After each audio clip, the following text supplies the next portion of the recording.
What's up, YouTubers? This is a 2023 Toyota GR86 Premium, and it's a car that I have wanted to get my hands on for a while because, well, just look at it. It's a good-looking, small, fun, affordable sports car, and today I'm going to review it for you, so let's just get right into it. So we're going to start where you should start with any sports car, and that's the engine. Let's pop the hood and take a look at it. Whoa, look at that. Ha! Just joking. That was the engine everybody wanted to see in this car. It was actually the turbo 2.4 liter out of my own Subaru Legacy XT. Here's the actual engine of the GR86. It is a 2.4 liter boxer engine. It is made by Subaru. As you can see, it says Toyota and Subaru right there on the top of the intake runners. And it is a big improvement over the engine in the old 86 FRS BRZ. Now, the numbers don't appear to be a huge improvement. We are only up to 228 horsepower. That's a gain of about 20, depending on how you skin the cat, at 7,000 RPMs, which is the identical horsepower peak of the old engine. And we're up to 184 torque. That's up from 156, so that's a slightly bigger gain, but the biggest difference is where that torque comes in. The torque peak on the old 2-liter engine was at 6,400 RPM. The torque peak on this one is way down at 3,700 RPM. So this engine does feel much more powerful, much more muscular. It is definitely a noticeable difference, and in my estimation, it is enough engine for the car. This car certainly would be a lot more exciting if we got a turbo version of this 2.4 liter. Not because it would have more horsepower and torque out of the box, although that would certainly help, but because it's much easier to mod a factory turbo engine as opposed to a naturally aspirated one. Another interesting thing about this particular engine is that it's kind of a hybrid between Subaru and Toyota. Obviously, it is a Subaru engine, horizontally opposed flat 4. Subaru makes it. It's based on an existing Subaru design. But both the GR86 and the BRZ use Toyota's D4S fuel injection system. It's the only Subaru product that uses that fuel injection system, although several other Toyota models do use it. That stands for Dynamic Force Superior.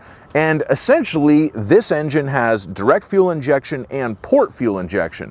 And depending on what resource you read, that's for different reasons. The port fuel injection tends to keep the intake valves cleaner. Some people say they do it for that reason.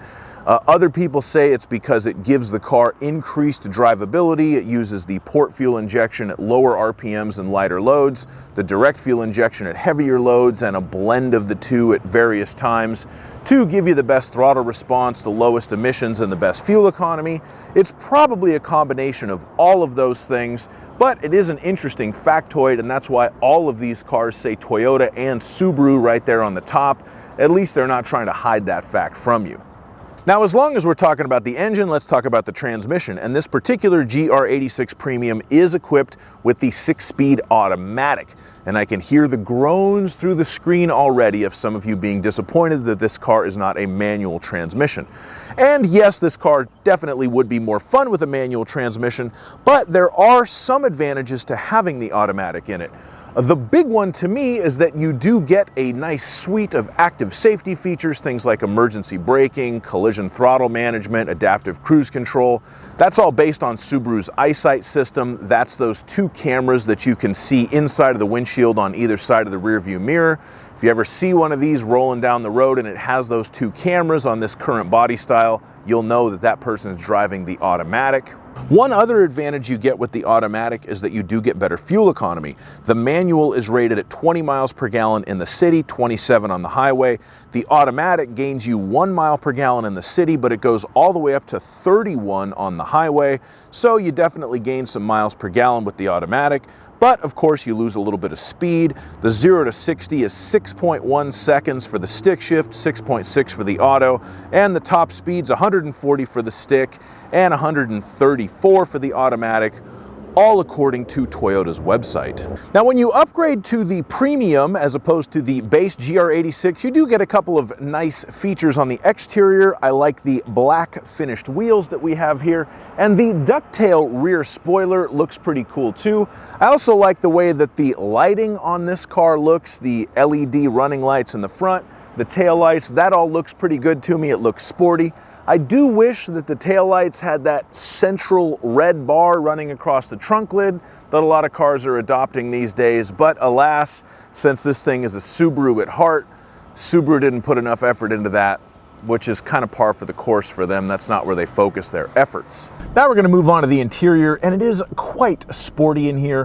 One of the things that I really like about the GR86 Premium are these micro suede / fake leather combination seats. They are quite sporty, and one of the things that I would consider to be a worthwhile upgrade from the base. The cloth seats and the base ones are all right, but these are definitely nicer. They feel nicer, they look nicer. It's probably worth the extra money, at least in my estimation. You also have a very nice leather-wrapped steering wheel with the shift paddles for the automatic transmission. That looks very sporty as well. You will note that this is a standard Toyota-looking steering wheel, and this is the same steering wheel that you get if you get a BRZ. So Toyota did the steering wheel, good on them.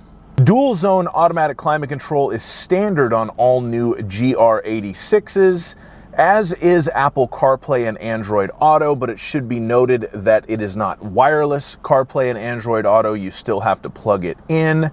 It's a little bit of a disappointment for a car that got completely redesigned last year, but hey, at least you get it. The touchscreen interface is slightly different between the two cars. Subaru calls theirs Starlink, and Toyota just calls it the touchscreen radio. It works fine, it's not overly impressive, but it does the job that it needs to do. Something that is slightly more impressive, yet still not all the way there, would be the 7-inch TFT gauge cluster.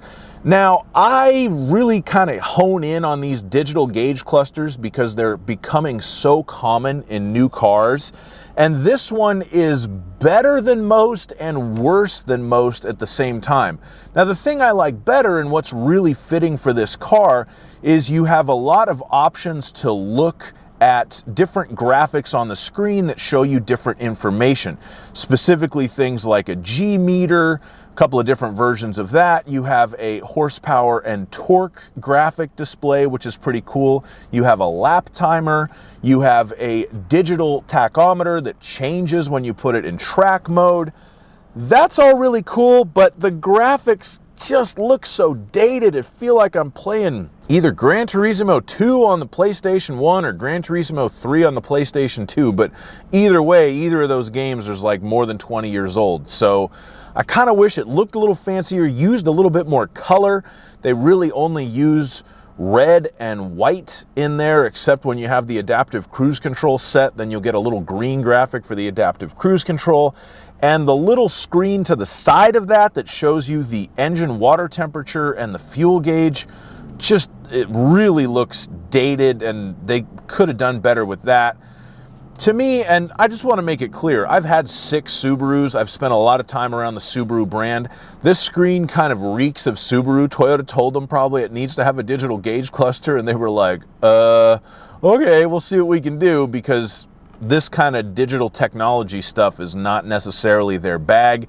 It works very well. I just wish that it looked nicer. That's my only complaint. And the actual screen itself seems so limited that I'm not even sure that they could update it and give you full color graphics with a software update.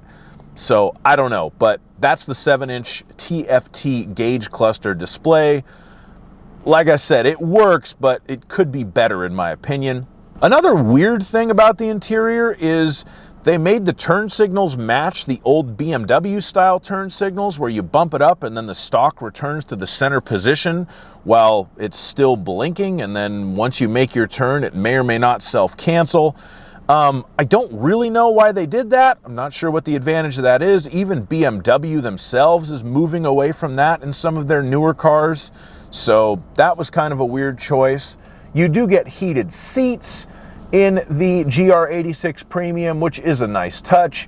You do also have various buttons to put it in track mode, turn off the traction control, put the car into a sport mode and a snow mode if you're ever going to drive this car in the snow. I really don't recommend that. This is a rear-wheel drive car with sports car tires and low ground clearance, so wouldn't be a great car in the snow, but I guess they'll give you some help there if you need it. push button start is also a standard feature. That's a nice feature to have as well. I do like the little GR logo on the start stop button. It's just a nice little touch that looks cool. And let's have a little key comparison. Here's the key to this GR86, and here's the key to my 2021 Subaru Legacy. At least they made the oval shape part different for the Toyota key. Now, of course, the car does have back seats as well, but they're pretty much useless. You're really not going to be putting anybody back there unless they literally don't have any legs, but you can fold that back seat down to create a totally flat load floor for the trunk area, which actually gives the GR86 some pretty nice cargo room when you do that. I know that on the first generation of the 86 FRS BRZ, it was designed so that you could fit 4 complete wheels and tires in there. If you were going to take the car to a track day, you could put your track tires in, swap them out, etc. I'm assuming this new one will do the same thing because it's basically just on an updated platform of the original. Thank you so much for watching my review of this 2023 GR86. I hope you enjoyed it. If you did, please like the video, subscribe to my channel, and have a fantastic day. Bye-bye.